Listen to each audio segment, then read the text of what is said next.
Assalamualaikum warahmatullahi wabarakatuh.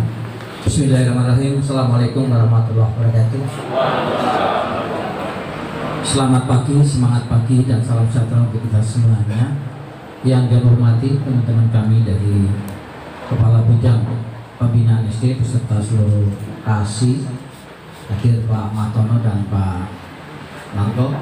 Yang saya hormati teman-teman Korwil Cam, Dendikbud Kecamatan Purbalingga dan Kecamatan Kaligodang beserta seluruh pengawas dan pendidiknya. Yang saya hormati, saya banggakan teman-teman kepala sekolah dari Kecamatan Purbalingga dan Kecamatan Kaligodang yang berkesempatan hadir pada pagi hari ini. Puji syukur alhamdulillah hari ini saya bisa bertemu dengan Bapak dan Ibu sekalian dalam keadaan sehat walafiat, tidak kurang suatu apa. Dan semoga Bapak Ibu juga senantiasa dalam lindungan Allah Subhanahu wa taala. Dan bagi teman-teman kita yang saat ini belum bisa hadir karena sakit, semoga segera disembuhkan dari segala sakitnya dan diberikan keberkahan selalu dalam lindungan Allah Subhanahu wa taala. Bapak Ibu sekalian yang hormati, mohon maaf kalau saya agak terlambat ya. Saya harusnya 8:30 sudah berada di sini, tapi 3 menit berselang saya baru bisa sampai di sini. Karena kebetulan ada teman kita, sahabat kita, Pak Anung Tri Baskoro SPD, Kepala SD Negeri 1 Kaliori Kecamatan Karanganyar, dan kebetulan yang bersangkutan juga sebagai Wartir Ranting Kecamatan Karanganyar. Kemarin sekitar pukul 15 dipanggil oleh Allah Subhanahu wa taala di Rumah Sakit Sarjito Yogyakarta karena kanker paru-paru. Monggo kita doakan bersama sejenak dalam agar yang bersangkutan atau almarhum diberikan jalan kemudahan, diberikan tempat yang lapang di sisi Allah Subhanahu wa taala. Untuk itu sejenak mari kita doakan bersama. Berdoa mulai.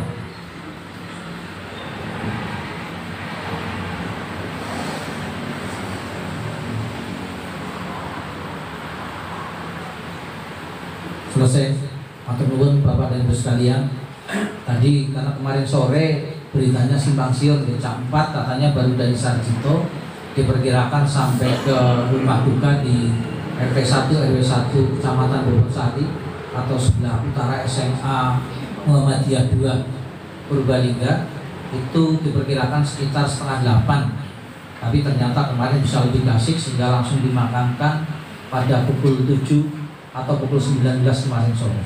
Dan saya yang rencananya juga kemarin sore, tapi karena beritanya simpang siur, baru tadi pagi sekitar jam 7:04 saya sudah berada di sana. Dan ya, kita tidak tahu Bapak dan Ibu sekalian kondisi kita masing-masing gitu. Yang jelas saya terakhir ketemu pada tanggal 24 Desember.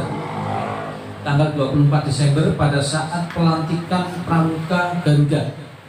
Pramuka Garuda masih ngobrol bareng kita. Kayak Pak Ariano bareng ya, kita ngobrol bareng di ruang aula itu ya. Itu masih ketemu bareng, masih ngobrol dan seterusnya. Tapi Allah menghendaki lain karena sakitnya, semoga beliau ditempatkan di sisinya, diterima amal ibadahnya dan diampuni segala dosa-dosa. Bapak dan Ibu sekalian yang hormati, pada hari ini kami memang secara mendadak Bapak Ibu ya, kami rutin. Nanti perjalanan waktu kami tidak tahu akan di kecamatan mana lagi ya. Tapi kami minta kepada teman-teman Korwil untuk melaksanakan kegiatan semacam ini dalam rangka untuk menyamakan persepsi ya.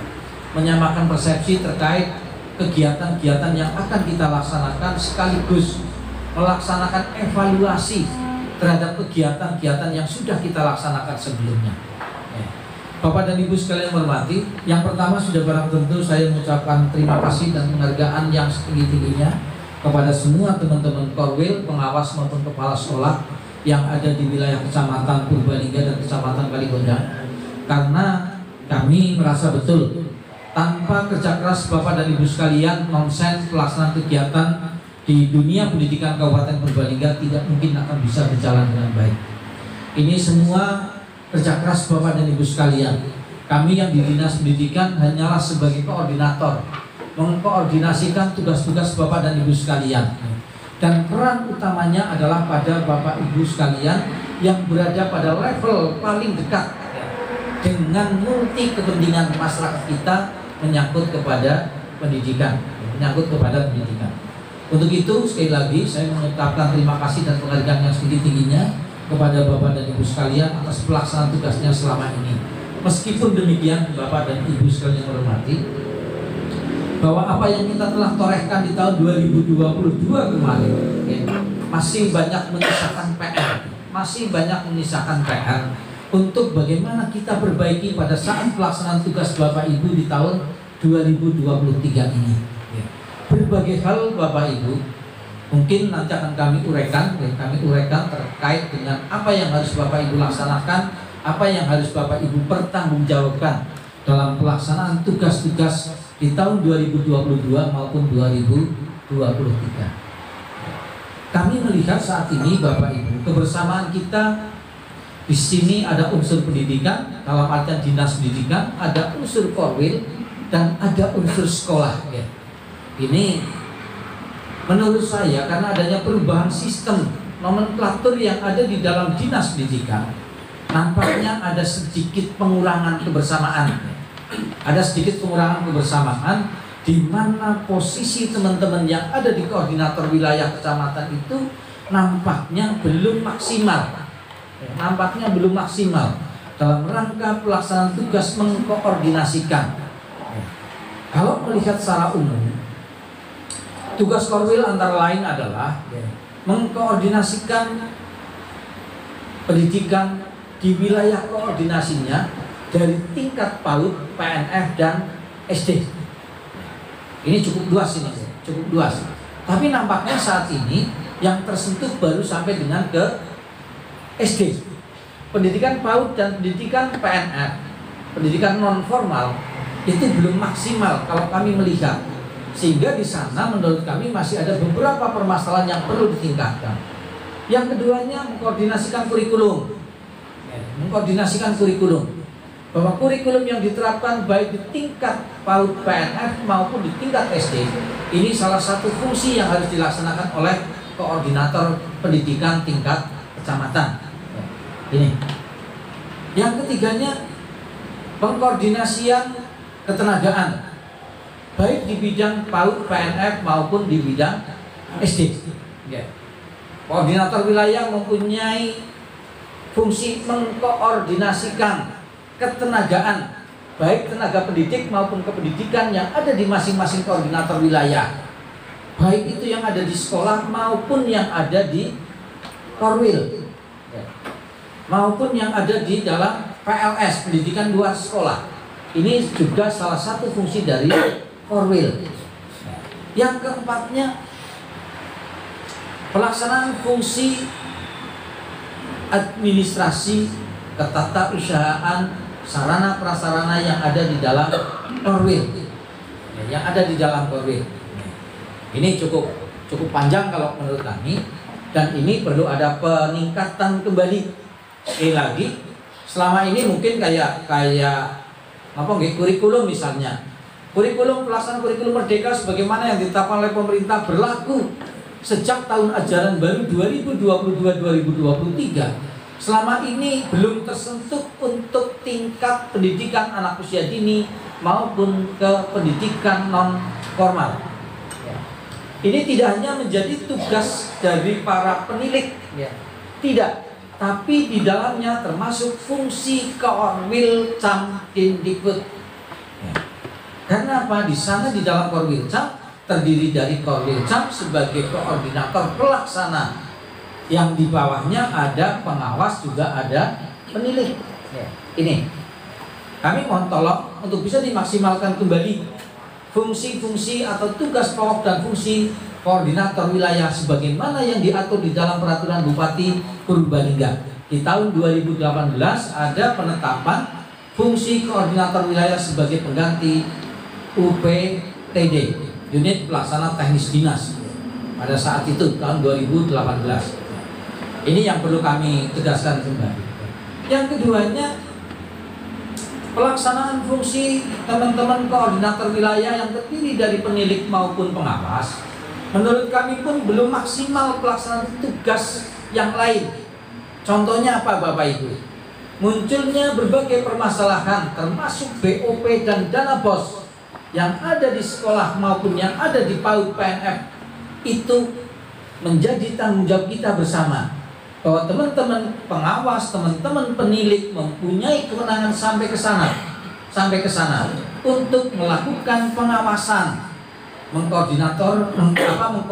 mengkoordinir pelaksanaan tugas-tugas di bidang keuangan, termasuk adalah dana BOS yang selama ini muncul berbagai permasalahan terkait dengan dana BOS. Salah satunya adalah kurangnya pengawasan.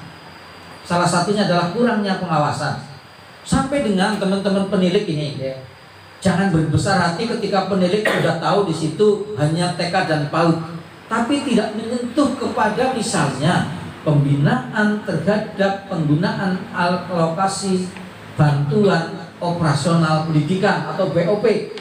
Kami mau tolong betul ini.